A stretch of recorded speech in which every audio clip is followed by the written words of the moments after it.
السلام علیکم ګرانو دوستانو، بیا هم ښه راغلاست زموږ یو نوې ویډیو ته. ګرانو دوستانو، سره رقم چې ما تاسو ته په تیر درس کې ویلی چې زموږ راتلونکی درس به هم د تیره زمانه وي. دا دی نن بیا هم د تیرې زمانې ګرامر ویډیو سره تاسو ته حاضر شوم. ګرانو دوستانو، مخکې د نه چې درس ته لاړ شم، تاسو نه هیله کوم چې زما چینل سبسکرایب کړئ، او هغه دوستان چې غواړي فرانسوي ژبه زده کړي او درس ته ضرورت لري نو زما درس ورته ورسوئ. ښه ګرانو دوستانو، راځو خپل درس ته. ګرانو دوستانو، سره رقم چې په تیر درس کې وویله چې تیره زمانه موږ په دو فعلونو په واسطه جوړو چې یو یې افواغ ده او بل یې هم اتخ ده. ګرانو دوستانو، نن موږ هغه اول بخش چې د افواغ سره جوړیږي زه تاسو ته وایم. ګرانو دوستانو، سره رقم چې ما تاسو ته ویلو چې افواغ کې جوړیږي، نو د افواغ گردان ما په تیر درس کې تاسو ته ویلو، او دغه تیر شوی زمانه سره رقم جوړیږي په درې ګروپونو کې. هغه ما تاسو ته په تیر درس کې ویلو. نو هغه دوستان چې غواړي دغه درس ښه زده کړي، نو دې نه مخکې چې کوم یو درس ده هغه ضرور وګورئ دوستانو. ښه دوستانو، او هغې دپاره تاسو باید زما چینل سبسکرایب کړئ چې هغه ویډیو تاسو ته درشي. ګرانو دوستانو، لکه دا زما هیله ده تاسو نه. افواغ گردان په سکرین کې تاسو کتای شئ: ژ، تو، il a, elle a, on a کنه، nous avons, vous avez کنه، همدغسې il, elle, on دا هغه جمع ده کنه، دا لرل معنا ورکوي. زه لرم هغوی لري. خو دې سره چې کله موږ فعل راولو نو هغه به په تیر شوې زمانه کې جوړیږي. لکه ما دا کار کړی و، هغه کار ما لکه ډوډۍ مې خوړلې وه، درس مې ویلی و، تللی وم کنه، دغه شیان به راځي. تاسو اوس وګورئ، زه تاسو دا څه رقم راځي نه، لکه افواغ په مقابل کې به فعل راځي، خو د فعل تیر شوی حالت به راځي. د فعل تیر شوی حالت به راځي، هغې ته پارتیسیپاسي د ورب وایي، یعنی د فعل تیر شوی حالت بدلته دې سره راځي. صحیح ده؟ همدې نه وروسته هر یو سره وروسته راځي. هغه څنګه اوس ګورئ تاسو ته زه ښیم. دغه منجي فعل تاسو په نظر کې ونیسئ. خوړل ځکه دا راوړم چې دا اسانه دی، دا تاسو زر زده کوئ. ګران دوستانو ګورئ، ژ ونه وایه ښه، ژ لکه په حال زمانه کې موږ ویله ژ مونژ، زه خورم. خو تیر شوي زمانه کې به څه وایه؟ ژ افواغ سره به دا راولئ، ژ مونژې کنه، تو ا مونژې، il a یا elle a یا on a mangé کنه، مونژې.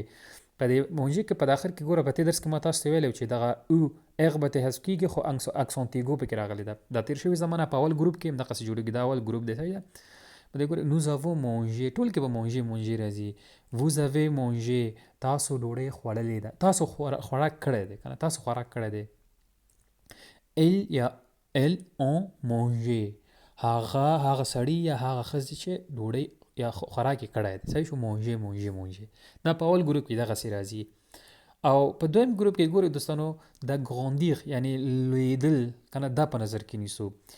ګورئ دلته په ګراندي کې ما په دویم ګروپ کې ویل چې تیر درس کې ما تاسو ته ویل چې په دویم ګروپ کې ګراندي کې به دا اغ حذف کې، خو دا ای به پکې پاتې کېږي. نو دینه به تیره زمانه پارتیسیپاسي د ورب دغسې راځي په دویم ګروپ کې، یعنی د فعل تیر حالت یا تیر شوی حالت په دویم ګروپ کې به دغسې راځي.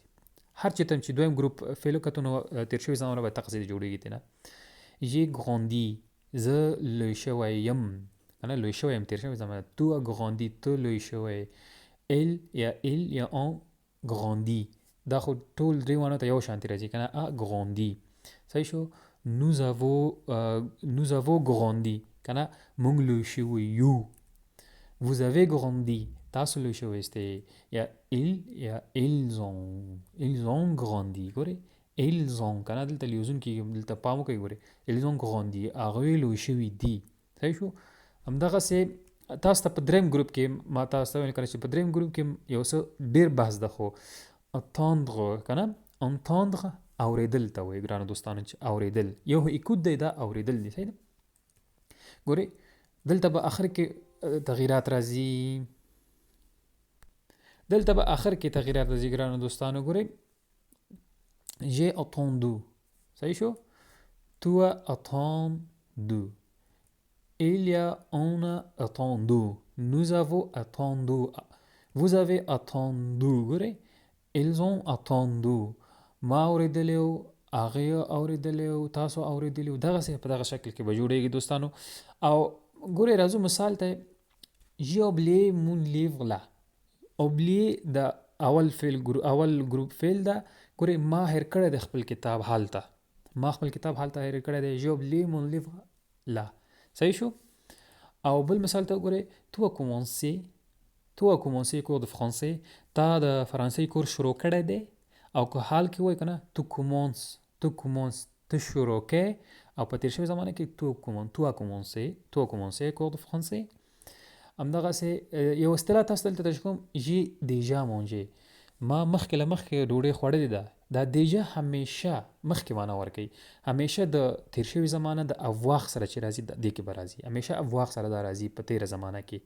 ګرانو دوستانو، نو افواغ سره تیر شوي زمانه په دغه شکل کې جوړیږي. راتلونکي درس کې به زه تاسو ته تیر شوي زمانه د اتخ فعل سره به جوړوم ان شاء الله. تاسو دینه پس تاسو فرانسوي ژبه تکمیلېږي. ګرانو دوستانو، ښه ګرانو دوستانو، زه دلته تاسو ته یو وظیفه در کوم، تاسو کولی شئ په کمنټ کې ولیکئ او کولی شئ ځان سره تمرین کړئ. دلته تاسو زه 3 فعله ښیم، تاسو په تیره زمانه کې ګردان کې سره رقم چې ما وکړو، خو دونه تاسو ته وایم چې دا د لومړي ګروپ فعلونه دي.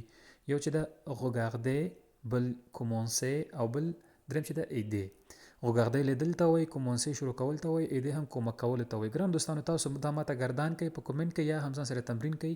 ګرانو دوستانو، چې تر څو دا درس تاسو تکرار شي، نن دینه پس درس موږ تاسو یو ځای مخ ته وړو او دا د زموږ د نننۍ درس. ګرانو دوستانو، که چېرته سوال تاسو ته مخکې شو، کولی شئ چې په کمنټ کې مانه پوښتنه وکړئ یا هم زما نوی انسټاګرام ته راشئ، خلیل افغان په نوم. ګرانو دوستانو، او هلته مانه پوښتنې وکړئ، زه تاسو خدمت کوم او تاسو ته به ځواب درکوم. او چینل سبسکرایب کړئ. مننه دوستانو، د الله په امان.